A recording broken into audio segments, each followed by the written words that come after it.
Assalamualaikum warahmatullahi wabarakatuh. Di sini saya akan menjelaskan resume agenda 2, yaitu nilai ASN adaptif dan kolaboratif. Sebelumnya, perkenalkan diri saya. Nama saya Nasrin Nuraini dari Dinas Lingkungan Hidup Kabupaten Subang, peserta Latsar CPNS tahun 2025 dari kelompok 1.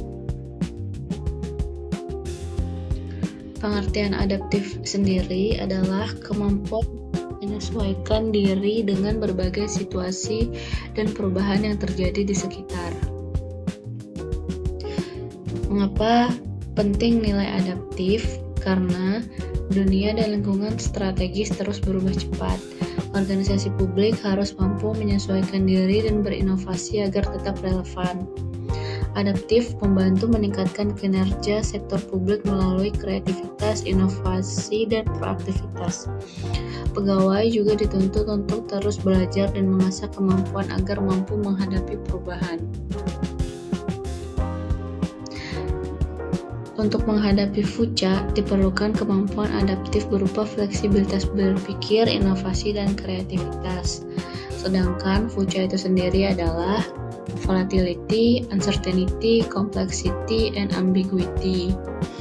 Volatility berarti tingkat perubahan yang cepat, uncertainty ketidakpastian terhadap kondisi saat ini, complexity banyak faktor yang dipertimbangkan dalam pengambilan keputusan, dan ambiguity adalah ketidakjelasan makna suatu peristiwa. Beberapa paduan perilaku adaptif bagi seseorang ASN yaitu cepat menyesuaikan diri menghadapi perubahan, terus berinovasi dan mengembangkan kreativitas, bertindak proaktif dalam mencari solusi baru, berpikir terbuka terhadap ide-ide dan perspektif baru, tidak menyalahkan atau mencari popularitas, tetapi fokus pada solusi, dan selalu belajar dan berpikir sistemik. Sedangkan kolaboratif adalah suatu sikap atau proses kerja sama antara dua orang atau lebih untuk mencapai tujuan bersama.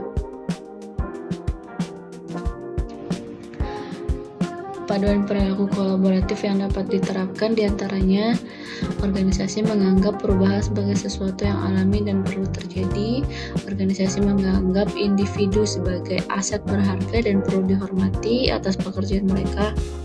Organisasi memberikan perhatian yang adil bagi staf yang mampu mencoba dan mengambil risiko wajar dalam menyelesaikan tugas, bahkan ketika terjadi kesalahan. Pendapat yang berbeda didorong dan didukung dalam organisasi, setiap kontribusi dan pendapat sangat dihargai. Kemudian masalah dalam organisasi dibahas secara transparan untuk menghindari konflik. Kemudian kolaborasi dan kerjasama tim antara divisi didorong secara aktif. Dan terakhir, setiap divisi memiliki kesadaran terhadap kualitas layanan yang diberikan. Beberapa contoh aktivitas kolaborasi antar organisasi diantaranya kerjasama informal, perjanjian bantuan bersama, memberikan pelatihan, menerima pelatihan, perencanaan bersama, dan lain-lain.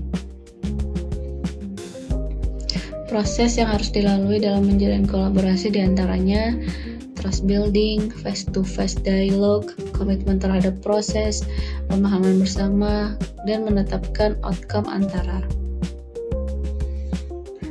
Faktor-faktor yang mempengaruhi keberhasilan dalam kolaborasi antar lembaga pemerintah seperti kepercayaan, pembagian kekuasaan, gaya kepemimpinan, strategi manajemen, dan formalisasi pada pencapaian kolaborasi yang efisien dan efektif antara entitas publik.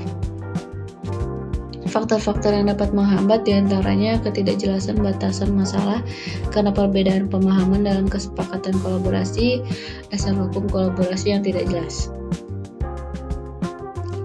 Kolaborasi pemerintahan berarti sebuah proses yang melibatkan norma bersama dan interaksi saling menguntungkan antara aktor governance.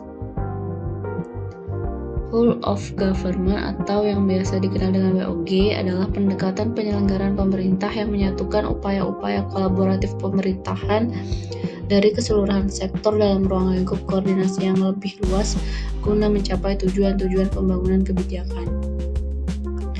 Mengapa pentingnya WOG?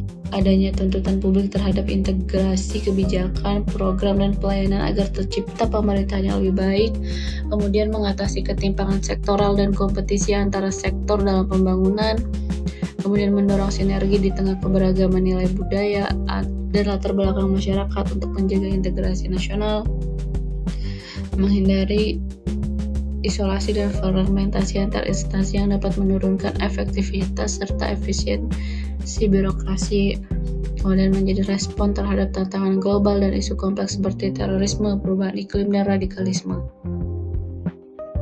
Beberapa praktik WOG diantaranya penguatan koordinasi antar lembaga, misalnya dengan mengurangi jumlah lembaga agar koordinasi lebih efisien, pembentukan lembaga koordinasi khusus yang bersifat permanen, pembentukan gugus tugas task force sebagai bentuk koordinasi di luar sektor formal yang bersifat sementara, kemudian pembentukan koalisi sosial sebagai bentuk koordinasi informal antar sektor atau lembaga tanpa perlu pelembagaan khusus.